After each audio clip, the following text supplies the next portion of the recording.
the fact that people want to choose to spend a little bit of their week watching me talk nonsense about science fiction books is I still can't believe that people watch like anyone. why does anyone watch what I have to say?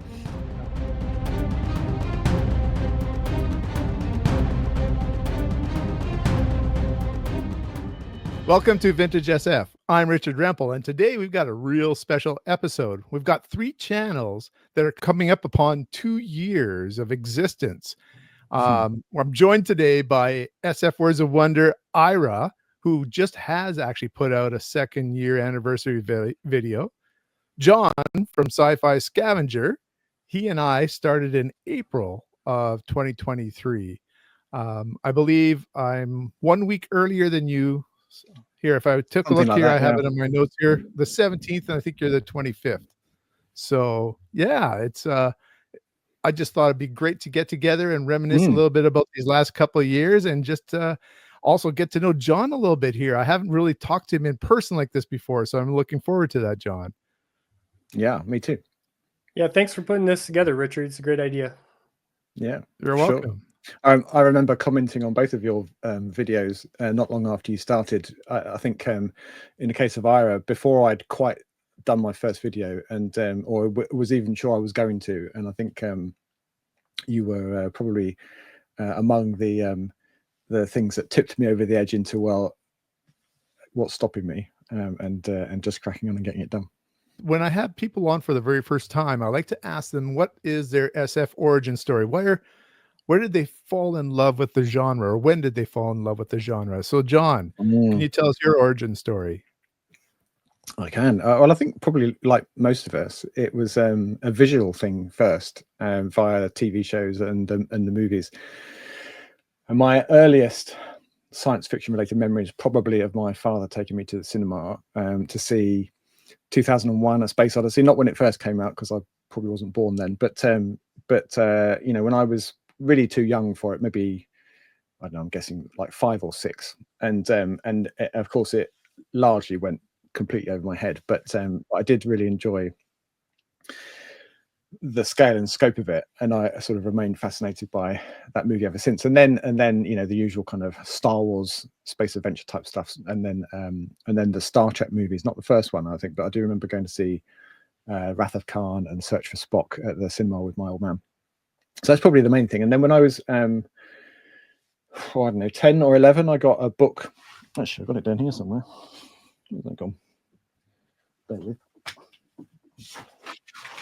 Yeah, I got this book. It's not actually this book, because the original's long gone, but I found a copy of this in of course, a charity shop, and I had to get it for nostalgia's sake. But so this I was given by an aunt or uncle for my 10th or 11th birthday, and it's got 2001, the aforementioned by Arthur C. Clarke, of course. It's got The Demolished Man by Alfred Bester, and The Day of the Triffids by John Wyndham, and I, Robot by Asimov. So it's a pretty good introduction to the genre. And I think the first one, I read them, I think I read them in the order that they're in the book.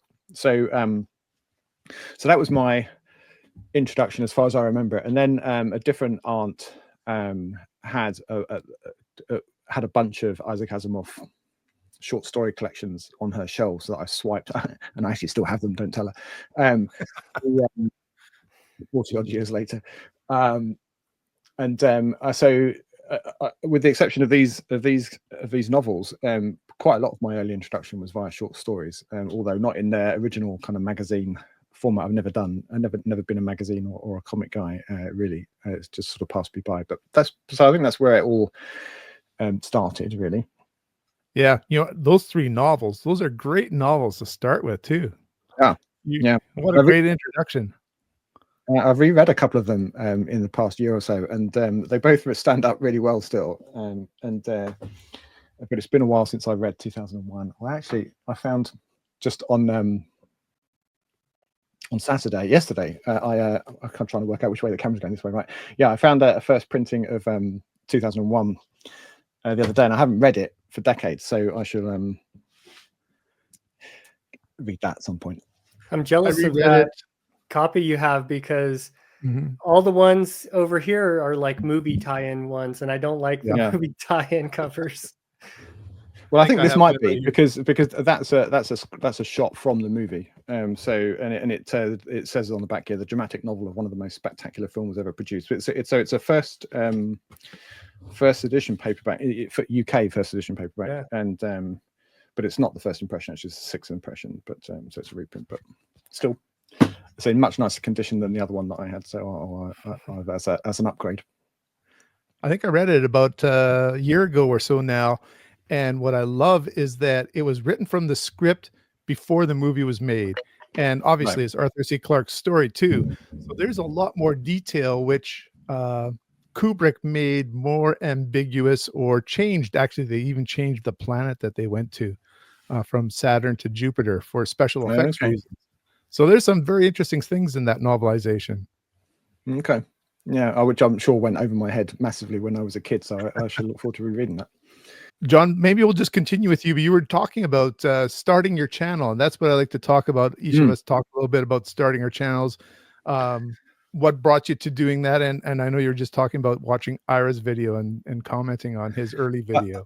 Yeah, that probably wasn't where it started. I don't know. It's a bit random, really. I wasn't anyway, a particularly heavy user of YouTube. That's probably changed now. But so I don't know, 2.5 years ago, I must have done something like search for science fiction in YouTube, and a bunch of things came up. And the thing that I remember binge watching quite a bit of was Moid's channel, Media Death Cult, at the time, which is kind of entertaining and funny and increasingly well done as well. And then I watched a few other things. I think I probably watched a bit of Steve at Outlaw Bookseller, and rather hubristically thought, how hard can this be? I can sit there and in front of my books and talk about books. But it's not hard. It turns out it's really hard, or at least I found it so to begin with. And let's just say that I wasn't a natural to this kind of televisual medium to begin with. I certainly don't feel that way now even, but yeah, so I just thought, well, can't be that hard. And I at that point had a sort of rekindled interest in science fiction books. I've always been a reader of science fiction, and I thought quite widely read, as we'll talk about later, but it turns out not at all. And I suppose the YouTube, watching other people talk about them, has sort of rekindled that a bit. And I started to read again more science fiction, and I thought that I would share, as people do these days, that with a very small portion of the world on a reasonably frequent basis. So that's where the genesis of the channel was, really. And it's been quite a journey.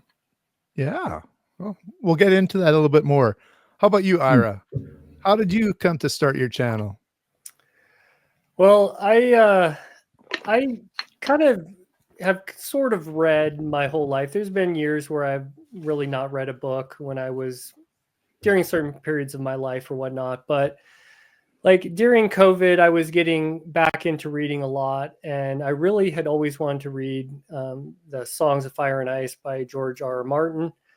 And I was watching someone's video. It might have been Mike's book reviews.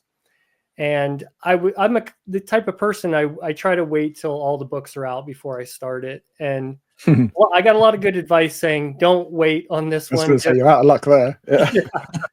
Yeah, just read it. And I'm glad I took that advice, because those first 3 books, what a memorable like reading experience. It's such a crazy story. And really got back into reading. I was exposed to a lot of these fantasy booktube channels. And I remember reading the first Law trilogy by Joe Abercrombie, and I was explaining the plot to my wife, because Joe Abercrombie can write some amazing character arcs. And there's this one character, I think it's Glocta or something like that, if I remember right. And he has the most insane character arc. It's like a roller coaster. And I was explaining it to her, and she's like, you're really good at this. You should start a YouTube channel. And it got me thinking, and I was like, well, I don't want to start a fantasy one, because I'm basically just dabbling in some of this fantasy. The Songs of Fire and Ice is my first real big fantasy series. And I was like, I've always loved science fiction. I did a search and I was like, there's hardly anybody doing this out there. And so once I started making videos, I realized there was tons of people out there doing this. And it really opened it up. I, at one point, thought I'm like too late to the party, or maybe I shouldn't be doing this because so many people are better. But I'm really glad I stuck with it, because the community aspect of BookTube and science, reading all these different science fiction books and getting recommendations from everybody, that's kind of been my favorite part of this whole journey. Let me tell you a little bit about mine as well. Similar very much to yours in terms of I had taken early retirement, and I'd started reading a little bit more again. And somehow, I don't know how YouTube does all this algorithm stuff at all. It always seems to be a mystery. Always But listening. all of a sudden, the OB, Steve, came on, the Outlaw Bookseller, and him and his buddy Graham Bray were doing a grumpy old men look at science fiction video. And I'm going, wow, these guys are my age, and I like this. They're reading some books that I like, and there's a lot here that I haven't heard of, especially some of the English authors since I was here in Canada. And so I started watching that, and I started picking up a few books, and I go, well, I have a little bit of a background in teaching technology and preparing for videos. And in COVID time, I did some teaching on video, and I'm going, I think I can do this. So it just became a fun adventure just to see if I could read and make something hopefully a little bit interesting, do some research on the book and the author itself, and put together videos. And I'm starting to find that I really enjoy the editing of videos a lot as well. One of the things that really held me back, though, one of the things that really... What's editing? Well, trust me, if I didn't edit my videos, you'd know about it, and I wouldn't have a very, very smaller audience if I did. Well, for me, the problem was that I was really stumbling over words sometimes, or that I would have pauses that were too long, or I'd mess up on words. Yeah. And I just wanted to try to get the right things out there. So there was a lot of staccato editing happening at the beginning of this channel. But I'm starting to get more comfortable in just chatting with the camera. Yeah, no, I think when I'm big and famous on YouTube ever, then the first thing I'm going to do is pay someone to do my editing, because I truly hate it. It's just so time consuming. But that's unlikely to happen, unfortunately, so I'm stuck with it. But it's a necessary evil.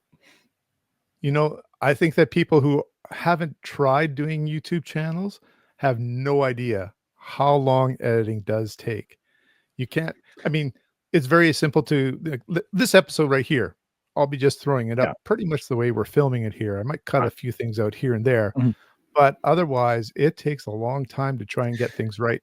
Never mind your script or however you film your episode. Exactly right. Yeah. Well, I think that's the big eye opener for me, was particularly for someone like Moid, whose videos are, you know, I would say kind of semi-professionally put together, certainly these days. There's an awful lot of work goes into that I had no idea about. Mine are nothing like as complicated as his sometimes are. But the amount of time that it takes from having the idea in the first place to writing some kind of script, or at least an outline of what you're going to talk about, and then recording is the easy bit, do the recording, and then the editing process, and then producing the video, and then uploading the damn thing, and then thinking about what you're going to say for the title and the description, and the thumbnail is the next thing. And it's all pretty time consuming. I think what you see on the screen as a punter watching one of my videos anyway is probably, God, I don't know what, I'd hate to add it up, but I would think there's kind of 90% of stuff happening around either side of it that you don't see. And at least probably for some videos it's higher than that, but and some it's less. But I think it's an awful lot of work goes into producing one, which I had no idea about the first time, and I've probably made things difficult for myself over the last couple of years by getting a bit more ambitious with what I try to do with a video, and that's kind of it's on me. But I do find it time consuming. But you know, but if you didn't enjoy it, I wouldn't do it. So it's just part of the process. And once you sort of reach a certain level of editing or production, you're going, I can't back down, right? Right. Well, a little bit, yeah. I mean, you do. There are some things that, well, it's very easy to make a rod for your own back and kind of impose constraints on yourself or expectations on yourself that actually don't exist. Kind of no one cares. I remember at the beginning, I got into a habit of doing 4 videos a week, which is insane now that I think of it. But I felt like having established that kind of hamster wheel that there was no way off it, and of course you can just not do that, and no one cares. Literally no one cares. It's not like anyone is sat there waiting. Oh, that bastard, he hasn't done his video. It's Tuesday, where's my video? There's literally no one doing that. So you know, the world will survive quite happily without one of my videos for a few days. So I think you can take the pressure off yourself. It just doesn't exist. It's entirely self-imposed. Yeah. I know, Ira, there, you sometimes have quite a roll of videos going. It's like, it seems like every second day you finish a book and get a video out there. You don't really have a schedule that you kind of do. It's just as the books go. Yeah, I used to kind of read a few books at once and have a couple going. I will do some like nonfiction audiobooks while I'm reading, but since I started the channel, I've just focused on one book. I try to film the video before I start the next one, so it's like fresh in my head. And sometimes I'll hold it back a little bit till I release it or whatnot. But you know, a lot of what I'm reading, these older science fiction books, are like less than 200 pages. I can read them in a day or two, and that's it. Yeah.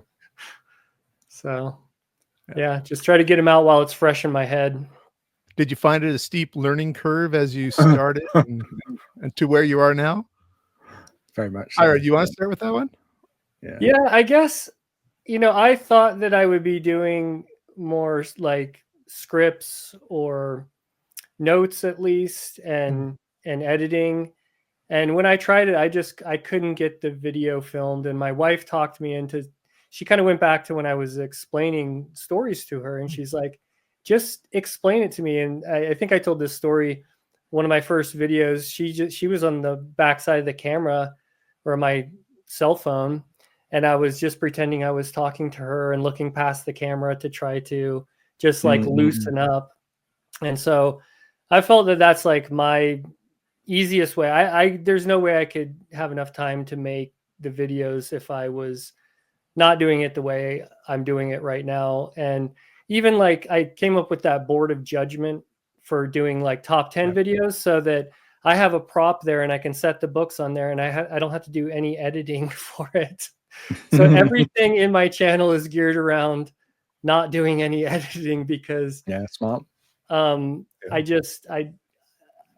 would like to eventually, like if I ever got to where I was working part-time or had a little bit more free time, I would really like to get into it to where it felt like a hobby or an outlet for being creative or something like that. But I didn't want it to feel like it was work, and I wanted to spend a lot of time reading. So no, that's what amazes me about both you and John. I mean, you guys have jobs. I'm this retired dude who's just doing it for fun. I'm amazed at how much time you can put into this. And so, man, it seems very smart to try to limit the amount of editing time that you have to put into there. Yeah. And I think you have a conversational style with your video that really comes through well because of that. Well, thanks. Doesn't always work well. I always forget something, and it's like, I'm not going to refilm it. It's just, that's how it's going to be. And I feel like I could do better, but it's what I can do right now. So right. Yeah. How about you, John? Well, yeah, learning curve. I think I'm still on it, honestly. And I think probably always will be. But at first, I distinctly remember doing my first video and just using my phone. And I use my phone now. Okay, it's a better phone, but still, I don't use a camera. And but I just used the built-in microphone, which was terrible on the phone that I was using at the time. So the audio on my first video was awful. I didn't edit it at all. I just loaded it straight from my phone. There was no thumbnail. I don't think I even give it a title worth thinking about. And and it's horrible. I actually can't watch it now. It just makes me cringe watching it now. But I've kind of left it there along with my other early videos as a sort of relic of the early days of the channel. And see, I read something that you said, and I think it took me quite a while to catch on that it was a thing. I was so busy focusing on the camera that I'd forgotten that there actually weren't other people in the room, but I'd forgotten to speak as though there were other people in the room. And your idea of having your wife stand behind the camera was a great idea. I think I should have done that much sooner. Although I didn't actually tell my wife for 2 or 3 weeks. I just felt like I needed to keep it as some kind of guilty secret. Like I was embarrassed by the whole thing actually to start with. Bizarrely, I don't know why. So I just didn't tell anyone. And but I find it's helpful to have something in my head, which is that every video that you do is an opportunity to improve one thing or to learn something new. And if you do enough videos, then eventually you get, appreciably better at it, if not expert. But certainly, I feel, generally speaking, a lot more comfortable sitting in front of a camera now than I did when I first started, where I looked like I was petrified most of the time. I remember you left the comment, and then I saw your first video, and I was like, okay, there's room for improvement. And man, you stepped it yeah, up. all right. Yeah, you stepped it up like so fast, and I mean, your channel took off, and I think you've done an amazing job of like scrubbing the whole genre and finding all kinds of gems and everything. You've done a really good job with your channel, John. Thank you. Yeah, well, I mean, it's easy rather to get kind of obsessed about the numbers, and I'm sort of built that way a little bit, just sort of the way my mind works. So I'm constantly, probably to an unhealthy degree, checking my views and subscriber count and what have you. And I probably shouldn't. All of the kind of YouTube gurus will tell you that you shouldn't do that, and they're probably right. But about 1,500 of my 5 and a bit subs came from 2 videos. And the first of them was about 5 months after I started the channel, which again was objectively a bad video. It was poorly delivered, but it was a topic that seemed to do well, and YouTube, for reasons that are known only to the algorithm, shared it more widely than anything else that I'd ever done before. That's still my number one. That's still my most viewed video, and that came with over time about 1,000 subscribers, and then one that's a bit more recent from a couple of months back is my second most viewed video, and that's come with about 500 subscribers. So it's just random. So if you took those 2 videos out of it, we'd all be around the same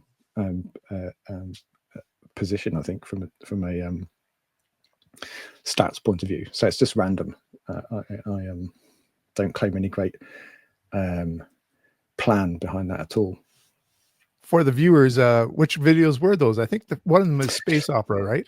Yeah, that's right. There was one which was about space opera of the 30s and 40s, which had, more by luck than judgment, a really nice thumbnail. It was just a picture that I found from somewhere I used, and then I think I looked at 6, maybe 7 books, like a couple of E. Doc Smith books, Jack Williamson, or Edmund Hamilton, a few, like a classic kind of space opera adventures, basically, and boys' own adventure type stuff, and for some reason that just went bananas, and I followed that up with other space opera videos which didn't do it anywhere nearly as well as that one at all, but one can hope. Yeah, so that was that one, and then the other one, which might catch it up actually from a view count point of view, was one from early January on hard SF.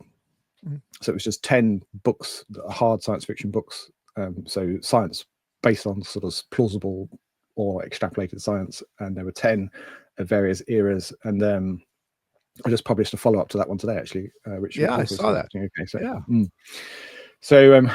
So those were the 2, and for whatever reason, I'm sure, based nothing directly, at least, on what I've done, the algorithms picked it up and shared it more widely than it normally would, and it's found a little slightly wider audience than my normal stuff. Well deserved, though. You've done a great job with those space opera ones, especially, I've noticed. Thank you. Yeah, I'm overdue a video on that topic, actually. I haven't done one for ages. For myself, I would say microphone is the biggest Oh yeah, issue that I faced at the Yeah. start going into now. I mean, there's lots of things you can just sort of incrementally improve on, but sound is a big one. And I mean, I'm already starting to think about what my next microphone might be or what I can use for a mobile mic if I'm going to be filming outside or something like that. yeah. Because I think it's actually more important almost than the video itself. That's why There's I an really adage. cringe on my old ones. Yeah. There's an adage I think says that half of video is audio, and I think that's definitely true. And I'm on my fourth mic. This is my fourth one. I'm really happy with it. And I think it was actually you. I don't think it's the same mic, but it was a similar kind of mic because you got one, and I really noticed the difference in the sound quality on your videos after you got that one. Yeah. And I thought I really need to up my game. So I treated myself. January last year. In 24 to a new one, and I've stuck, and I'm unlikely ever to need to get another one because it's awesome. But my first two microphones were terrible. The one on my phone was just awful, and then I had another one, a clip-on lav mic, really cheap one. It was under 20 pounds on Amazon or something like that, and it was really kind of rustly and crackly. Every time I touched something, it sounded like someone was doing this the whole time. And then I had like a, let's see, here somewhere, one like this, which I still use for when I'm out and about. So the occasional shelf browsing footage that you might see on one of my book haul videos, I use that for those. But then I upgraded to this one, which is a Shure MV7 USB mic, which is awesome. I would even say a tip, even if you get a good mic, what I found was find a really good YouTube channel and play the video and hear what levels it's at. And then when you edit your video, make sure you're at the same volume, because there's a way to adjust your gain on your mic. And you could have a great sound, but someone watches your video and the volume level is down. And so I always just bump mine up having a little bit when I edit it. Yep. Just having it boosted just right to how everyone else is doing it is a benefit too, I think.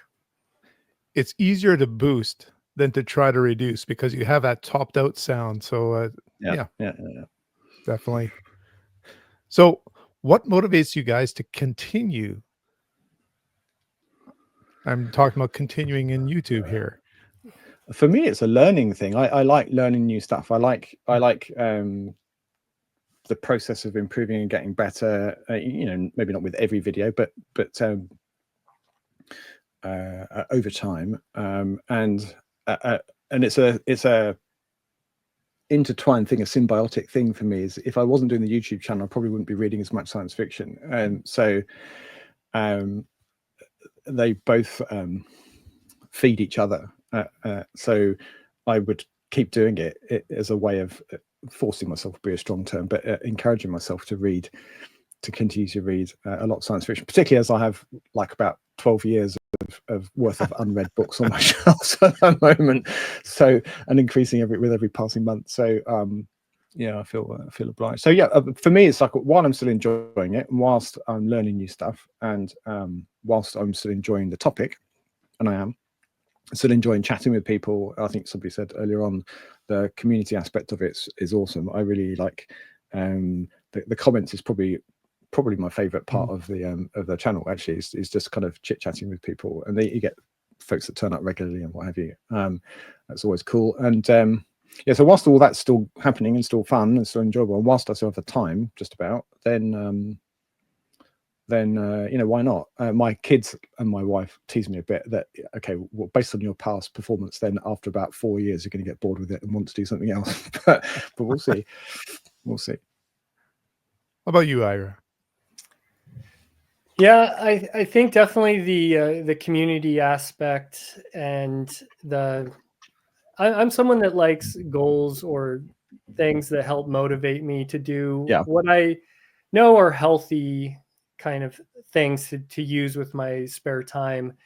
And I'm definitely dedicating more time than I have in the past for reading, but I mean, I can still do my job. I can still go outside. I read a little bit less in the summer because I spend a lot more time outside. doing things. But it's really like I still get such a joy to go pick out my next book and reading through all these books. I mean, I thought I think we touched on this briefly. I thought I was very well read in science fiction when I started my channel. I had read like 200 science fiction books. And now, I mean, I don't even try to have a real TBR because it would be thousands, basically everything that's unread behind me. But it's just such a joy to go find these books, and not all of them are great, but they're all enjoyable enough to where I don't feel like I'm, wasting my time by reading this. I've never been a big movie person or TV person, and I'm still doing everything else I want to do. It's basically made me eliminate some bad habits I had and focus on this. And some dead time as well. That's the thing for me is just I don't watch much TV. My wife and I might sit down and watch one thing a week, but I don't sit there. I might have watched a movie on my phone or something because the kids were on TV in the evening. I just don't do that anymore. I'm reading a book or I'm working on a video or something. So it definitely for me it just expands to fill the available time. Yeah. I would agree with both of you about the community aspect of it. I didn't go into this thinking that I'd be making friends doing this. I just thought it would be a lone venture. And so in this last year, I got to go and stay with Ira at his place in Montana. That's right. Yeah, of course. Visit Chris from Liminal Spaces. And there's opportunities. Matt Defoe is going to be planning a trip to the west of Canada, and I'm planning to see him at some point. So you met a viewer amazing down there to actually too, right? meet people not only online but actually in person too. Yeah, actually in real life. Yeah. Did you meet Kenny RH at a book fair or something as well, and that was pretty cool. And in that book fair I had 3 different random people. I mean, it's a slightly self-selecting sample, right? You're at a science fiction book fair, but still, the 3 random people that I didn't know from Adam that came up and said that they watched my channel, which gave me a massive boost. It was a bit of an ego tickle. And then, as you say, I met Kenny. I kind of knew he was going to be there. So he got the overnight coach down from Newcastle. It's like it's an 8-hour journey or something like that, which I know for you guys is just around the corner, but for this country that's like a really long way. And so he got an overnight coach down, and then he did the fair, and then he went back up again. And so it's a long old journey. But yeah, it's nice to see him, and Steve was there briefly as well. So I got to say hello. He was busy, and Jules, yeah, absolutely, yeah. And my first sighting of Dorset Bob in the flesh. Yes, and you visited him, didn't you? I did, and it won't be the last time either. I think I'm planning. He doesn't know this yet, but I'm planning another raid on his warehouse in the summer. I hope. Yeah. For those who are watching who don't know who Dorset Bob is, you want to mention who that is?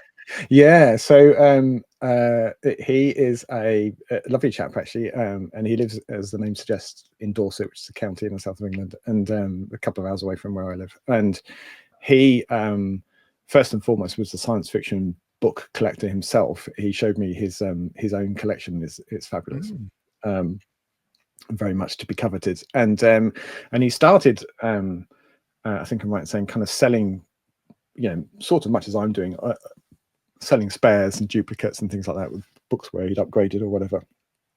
And that kind of snowballed to buying collections and then selling them on. And he's got this slightly quirky arrangement actually, which is he doesn't have a website, which you would think would be a sensible thing to do if you were trying to sell books in the 21st century, but he doesn't do that. He's got, in his garage, he's got racks and racks of shelves, and they're just jam-packed with pristine science fiction books, mostly. I mean, some fantasy and there's some other kind of magazines and some other genres as well, but nearly all of it is SF or fantasy, and mostly SF, I think.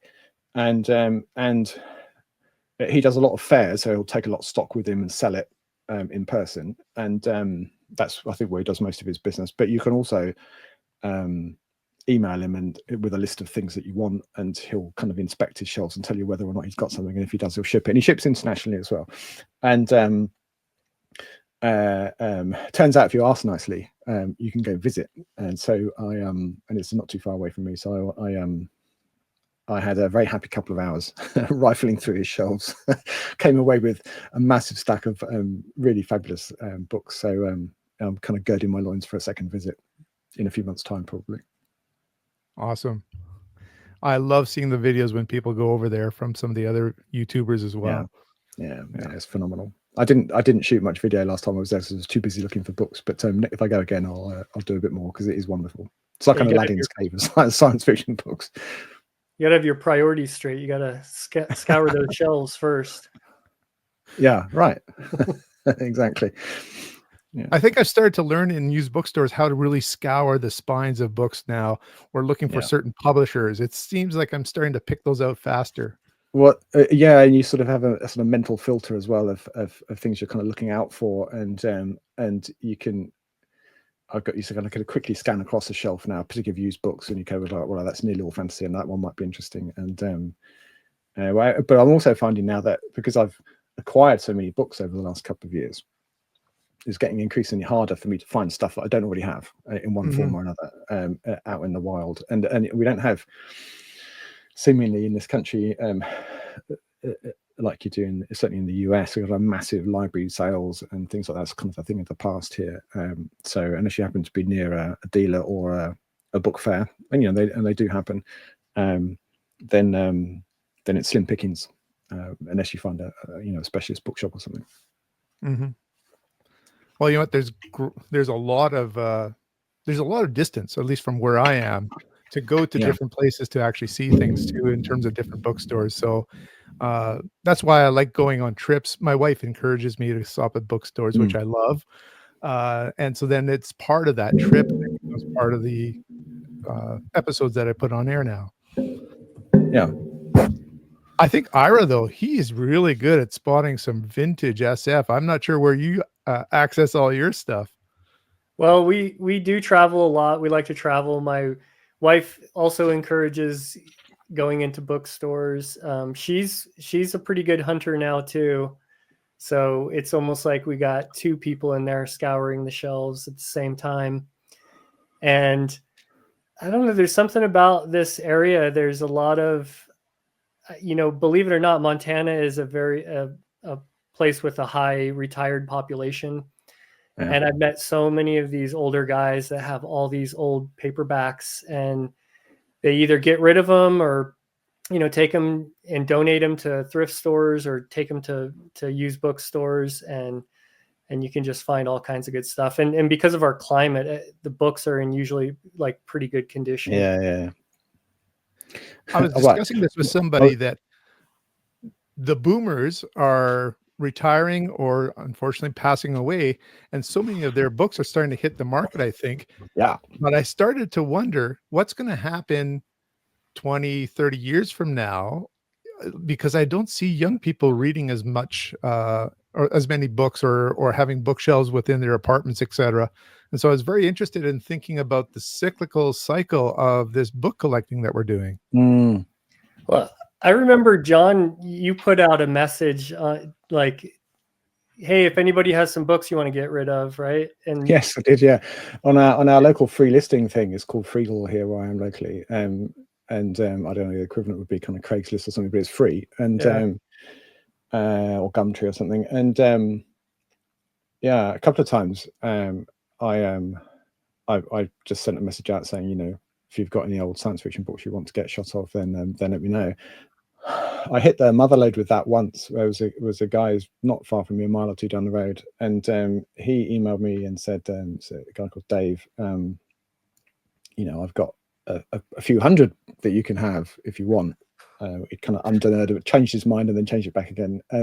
So I went and collected them before I could change his mind again. But it came as like 5 boxes of science fiction books, and to me at the time they looked like they were in really nice condition. I mean, and many of them were in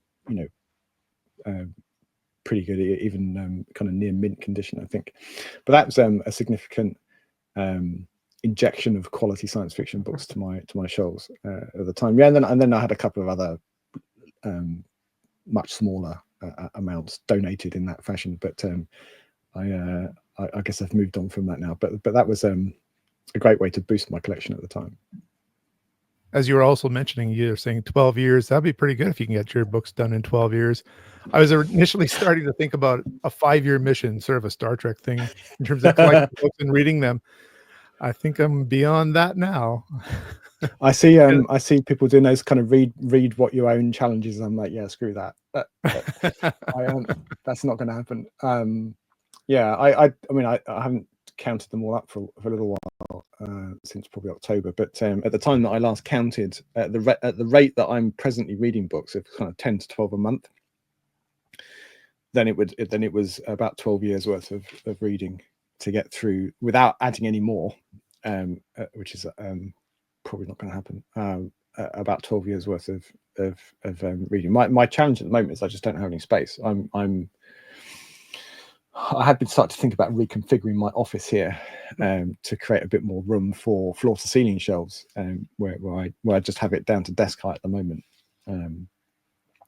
That might possibly generate a bit of space, but my long suffering wife will be rolling her eyes at me. She's already made it quite clear that I'm not allowed to encroach any further in the house. And there's no world in which, by the way, my wife helps me hunt for books or encourages me to do so. The best I can hope for is not actively discouraging me from doing it. Yeah. Well, I understand both of you are runners. I know that Ira's done a half marathon with his wife running up a mountain. I know you've done at least 2 races that are 100 miles long, John? Yeah.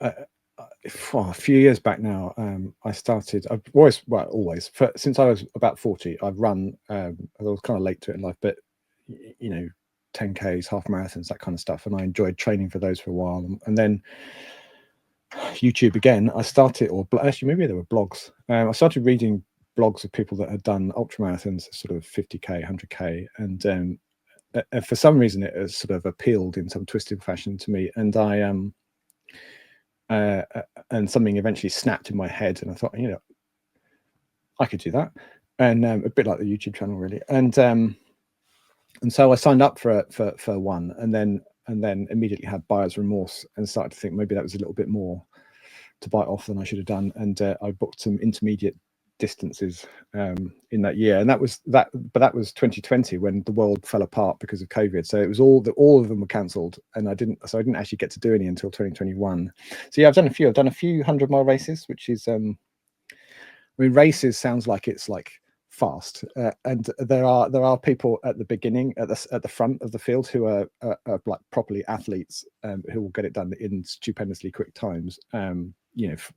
14, 15, 16 hours is not unusual if it's a fast course. I'm very much not at the front of the field, so I'm kind of plodding around, taking my time, enjoying being out in the countryside, and it just so I like doing the events themselves because they're usually in beautiful parts of the country, and you get to visit somewhere that you don't normally go to, and a bit like the YouTubers, and I've just made some friends that do the same thing, and that I interacted with mainly on Twitter back in the day, and then have met in real life, and it's a shared interest, and what my kids would probably refer to as an obsession, not dissimilar from the YouTube thing, and the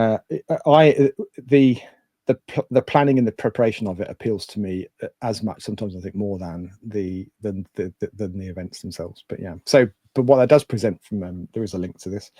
What it does present is the opportunity to listen to a ton of audiobooks while I'm out training or in the event themselves. So I've that's something I've added to my repertoire, as it were, in the last year and a half, is an increasing number of, the longer the event that I'm training for, the more time I'm out on my feet and listening to books. So latterly, as I'm training for a ridiculously long event in a couple of weeks, I've been out for almost the entire weekend, and I've listened to 4 or 5 books, short books.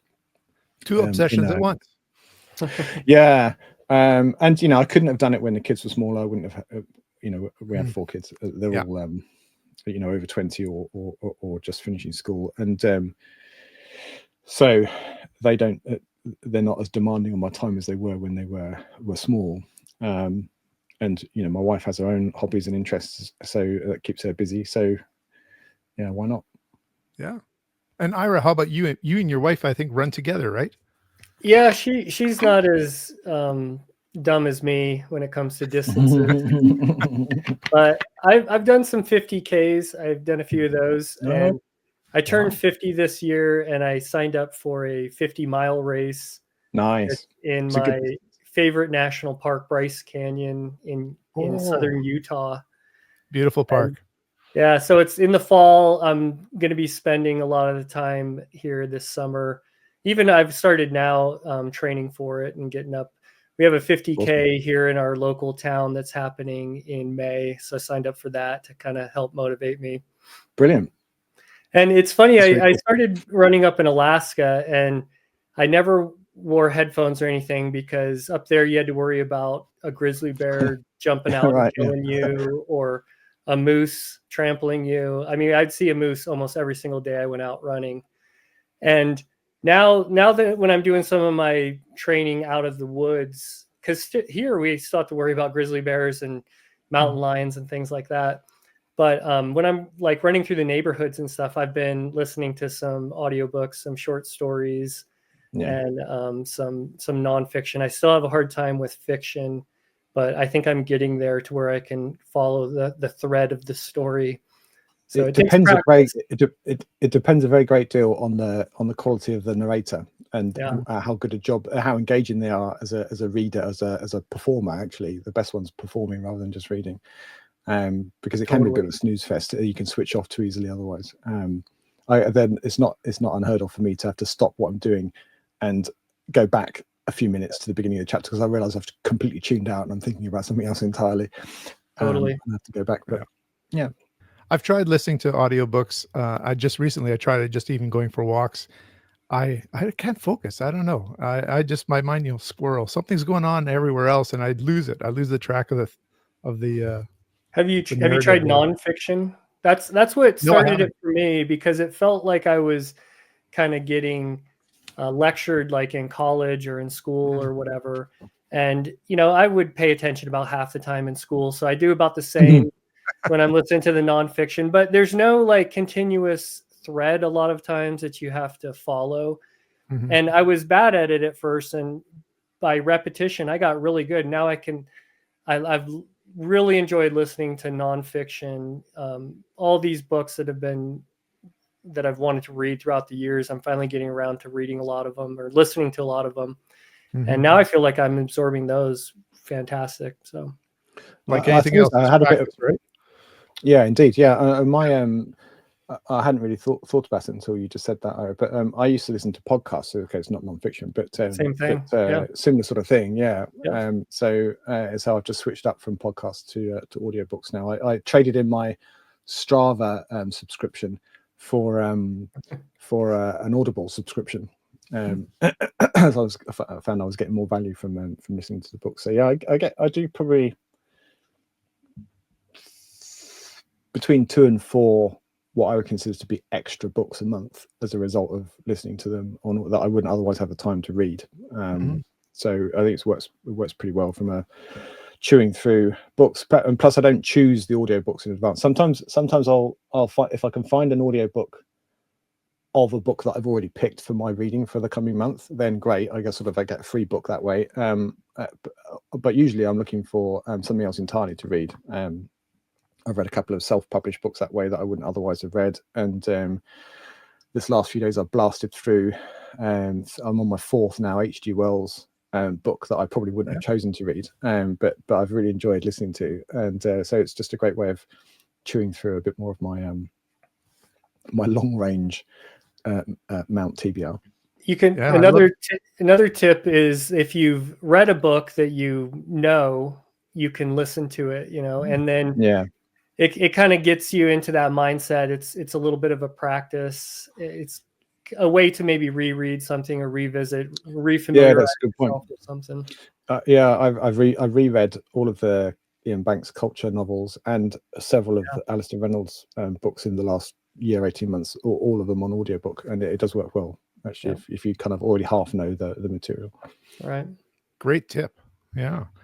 I tried on a journey, like in the car, listening to House of Suns by Alistair Reynolds, and I've had to go through it a second time to be able to completely grasp what was going on.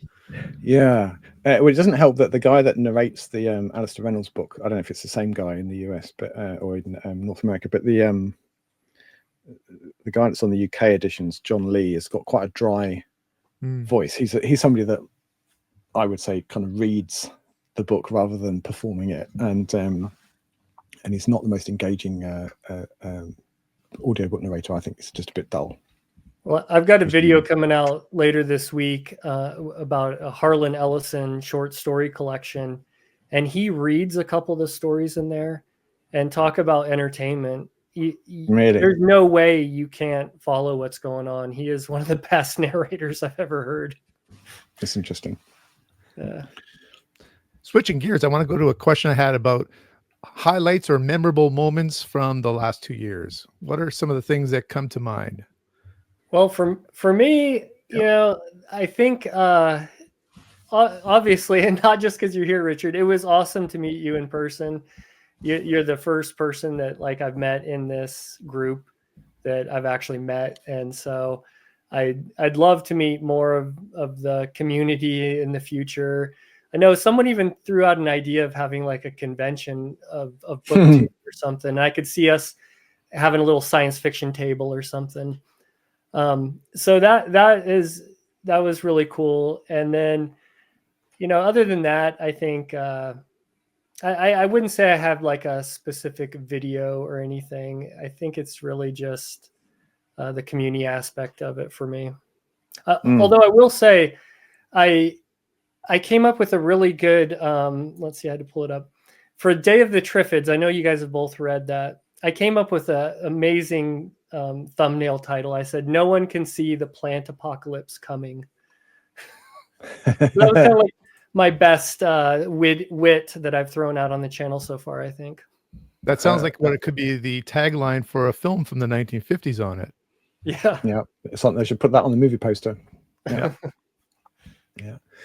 I don't know. As you asked the question, I was kind of slightly thrown into a bit of a panic there. I'm not sure I can think of one, but at the risk of being boring, the video that went, it didn't go viral, but as far relatively speaking, compared to my other videos, it went viral, and that was like a massive high at the time. It's like a drug, and one never to be repeated. Well, rarely to be repeated. I tried to hit mainline that again and again and again, and it took me quite a while to realize that I was kind of chasing a mirage, and that nothing that I'd done had caused this thing to happen. It was just a random chance.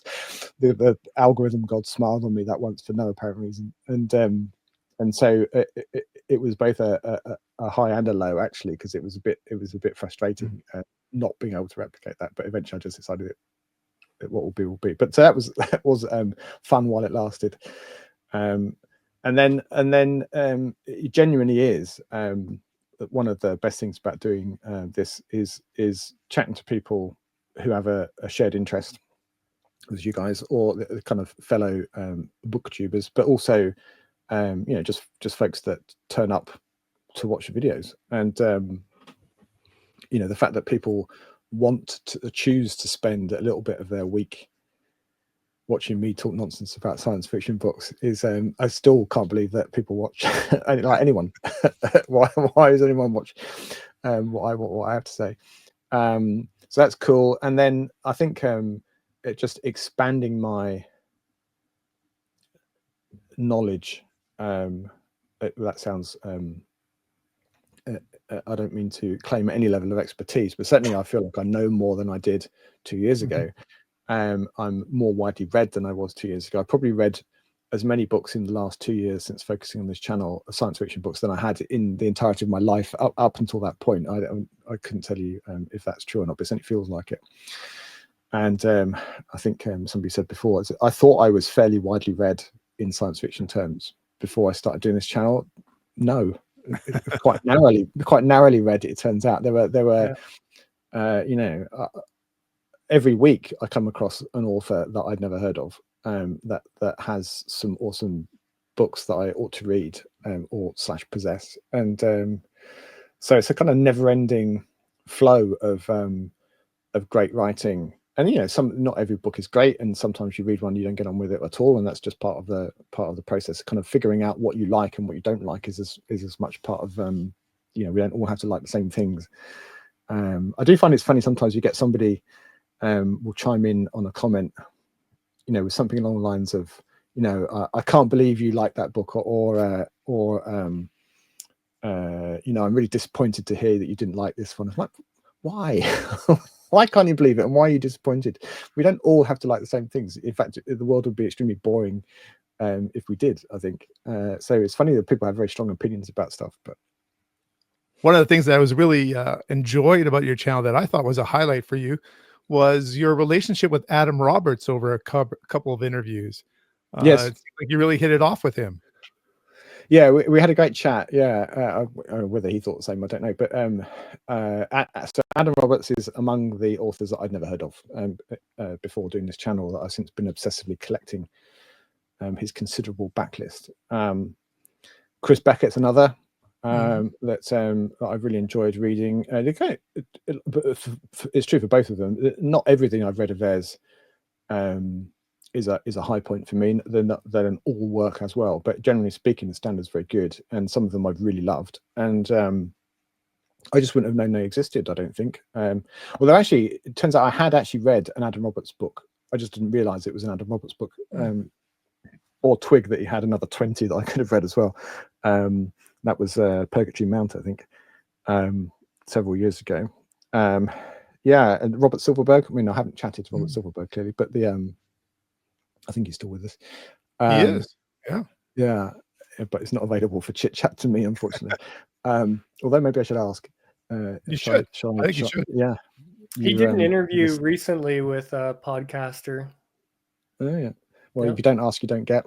Yeah. The people that I've had on to chat with are only there because I've dropped them an email or messaged them on some app or other and said, "Oh, do you want to come have a chat?" on my small but perfectly formed YouTube channel. And somewhat to my surprise, they've all said yes.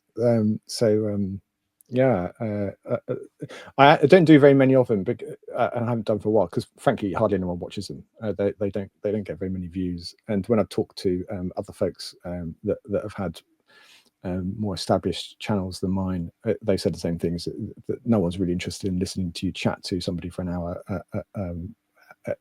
not no one.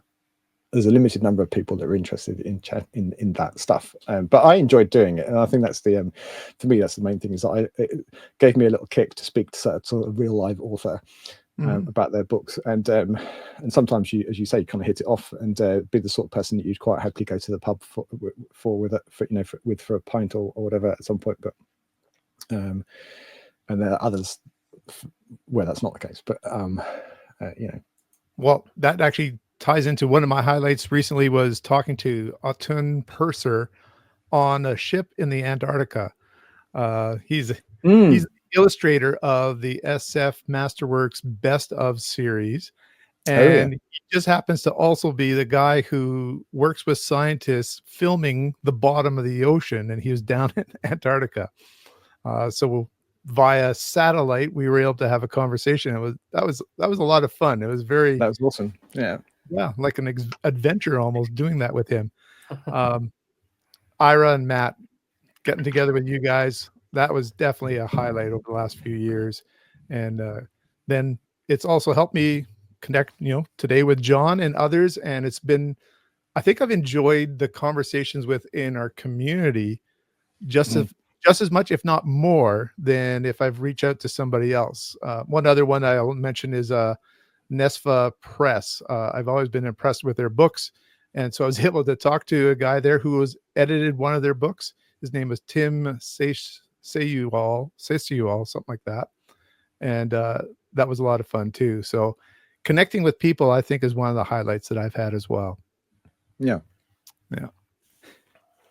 I think we're going to wrap this up pretty soon, but I think people watching, if they've stayed with us, they might want to hear who are some of the authors that you really connected with, or books that you connected with in these last 2 years that you would recommend to people. Well, so I guess I'll start. Okay. The first one was a best of that I read with Richard and Matt, the best of Raymond Zed Galoon. And this just came out of nowhere for all of us. I don't think many people are talking about him these days. Is another one that I'd never heard of. He was writing like in some of these stories in the 30s, I believe, in the 40s. He was just way ahead of his time. And then I just got a couple others here. Earth Abides by George R. Stewart was amazing. This was a recommendation from a viewer. And now this is getting turned into some sort of TV show or something. And you know what? I read it based on your recommendation too, and it's definitely one of my favorite books over the last couple of years. Yeah, I really need to reread it. It's lovely. It's very poignant and quite sad. I found it towards the end, but yeah. Oh, for sure, yeah. And then T.L. Sherrod, First Person Peculiar. I've been really getting into the short stories. This is just a short story collection, and the guy was he worked in Detroit for like the automotive industry, and whenever work was low, he would write a couple short stories, and they were just, I wish the guy would have wrote more, because he wrote a very small handful of short stories and one novel. And then there's authors like Michael Bishop. I've read just a couple of his books, but I really want to deep dive in and read his whole catalog. So, John? Yeah, well, I've already mentioned a couple of them, but I'll show the books anyway for completeness sake. So there's Chris Beckett, Dark Eden. There's another two books that follow on from this, Mother of Eden and Daughter of Eden, which are set in a really wonderful setting, and the world building that goes with that is quite something that I really. So of his books, that's the three of them are probably the ones that I've enjoyed the most. And then there's Adam Roberts. This is Land of the Headless, which is it has some remarkable images in this world. It's a sort of fundamentalist religious world. It doesn't really say what the religion is, but sort of kind of mashup of Islamic fundamentalism and Christian nationalism, I think. And you can be sentenced arbitrarily for quite minor things, and the punishment is you get beheaded. But it's not like your head isn't just cut off. It's your brain is downloaded into a box, and a cap is put on your neck, and then you're wandering around literally without a head. And then these people are like second-class citizens in this world, and he ends up having to join the army. It's really quite something. There's some, and actually, it's quite disconcerting trying to imagine a group of people without their heads, because kind of so much of our personality and our thought processes are in your bonds, and so not having one is quite a stark image. And then the other one, whose work I haven't read enough of, is Claire North, who is probably most famous for this one, First 15 Lives of Harry August, but she's written another. Well, she actually got a couple of pseudonyms that she used before. She wrote under the Claire North name. It's not her real name, I don't think. But I haven't read any of those. But there's 6 or 7 under this name, and then 2 or 3 of them are not science fiction. They're kind of historical novels. But her science fiction app was just fabulous, and she takes pretty much all of her books, at least the ones that I've read, and I think the others too, are set in something which is more or less a normal world, but with a twist. There's something is slightly off or different about it, and it's just how people get on. So in this one, I don't know, you guys might know the story, but in this one, there are people that relive their lives, and what I really liked about that book is it's a sort of half-assed time travel in that you can get messages passed back and forward in time, depending on if somebody, I'm going to get this wrong way around, but somebody's kind of dying and they're about to be reincarnated, then they can take a message back to somebody who's old at that time, and then they can take the message back. So these kind of messages kind of travel backwards and forwards in time, but on these different timelines, and it really messes with your head. That's the thing that kind of stuck with me about that book. So those 3 are authors that I didn't know existed. Didn't realize that they had substantial body of work, particularly in the case of Adam Roberts.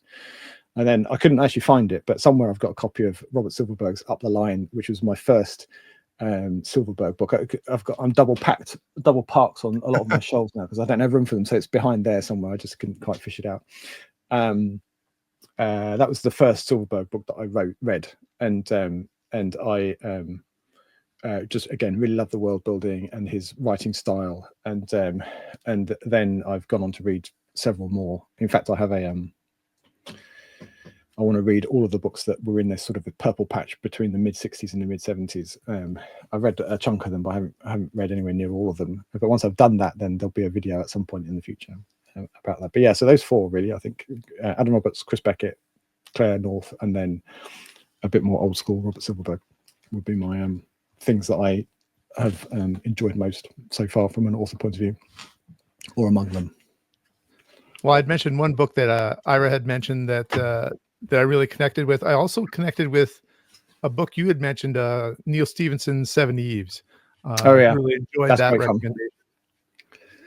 Yeah, that's one of my favorite. Well, I haven't done one for a while, and I really should. So I think later this year I'll do a revised top 10, my all-time top 10 favorite science fiction books. That was on the list the first time I did it a couple of years ago, and I don't know if it would survive kind of recalibrating that list now, but I do really love it. I've read it a few times. It's kind of one of those books now where I can pick it up and open it anywhere and read on. I know the story so well now. But yeah, I do really like that. And the other one, actually, if you haven't already read it, that I really love is Anathem by the same author. Yeah, I'm trying to line up the time so that it'll work well. I hope to do that before summer. Yeah, it's a great book. So for me, one of the ones that was just basically ever since grade 9 was John Wyndham, and it continues to be one of my favorite authors that I recommend to people. If they haven't ever read him, there's some great things to discover there. Brand new from this channel, and I've read a lot of her work now, is Ursula K. Le Guin. For some reason, I thought everything that she wrote was fantasy, and I don't know if I was avoiding female authors when I was a kid, but just love her work. And I find that sometimes her world building takes you about a third or half of the novel to get into, but once it does, everything clicks and really rolls along. I did mention Stephen E. Andrews, watching his videos to get started. And so a few authors I discovered through him were like Bob Shaw, Thomas Dish, and D.G. Compton. James H. Schmitz I discovered by reading through the Science Fiction Specialist Series 1, and he's a favorite of mine. Last one I'll mention lately is Roger Zelazny. Really starting to get into his work as well. So I would recommend any of those authors. So any last thoughts or any questions you have? No, I think if you're watching this and you're considering, or you have just started a YouTube channel, whether it's focused on science fiction books or anything else, then do keep going. Like a lot of businesses, channels turn over pretty quickly, and I think you do have to be a bit persistent and stick with it, and kind of live through the period where you're getting hardly any views and you feel like you're talking to yourself. That's just going to happen, but it will build over time. And if you stick with it for long enough, then good things will happen. Yeah, I would agree. Sticking with it, and I think all of our channels are different, in certain ways. We're all discussing a lot of the same topics, but the way we do it is different. Yeah. And so I think if you really want to stick with it, you have to do something that you're going to enjoy doing, spend the time doing, realize that you're going to be volunteering a lot of your time to this, but there's benefits that don't always have to do with money, so if you look at it that way and look at the other positive aspects, it can be very rewarding. Yeah, definitely. Yeah, it definitely has to be fun. There's a very rare person who could potentially make this even a part-time job. It's something that's more fun just to connect with people, to talk about books, things that you love, or movies, or whatever the topic is that you like. So enjoy yourself, have fun with it. And as I said, great people that we've met here. Really enjoyed chatting with you guys. Likewise. Thanks for putting this together, Richard. So I'm going to ask John here if you can sort of give the goodbye that I do on my channel. I don't know if you remember it. Should I cue you on that? Oh gosh, I don't know what your goodbye is. I have trouble remembering my own one from one video to the next. I can certainly do mine. Until next time, keep Of reading. course, yeah, yeah, okay, yeah. Well, until next time, keep reading. Thank you. All right, thank you guys. And until next time, goodbye for now. There you go. What's your sign off, Ira? Thanks for watching, I think. Yeah. Okay. Keeping it real. All right, thanks, guys.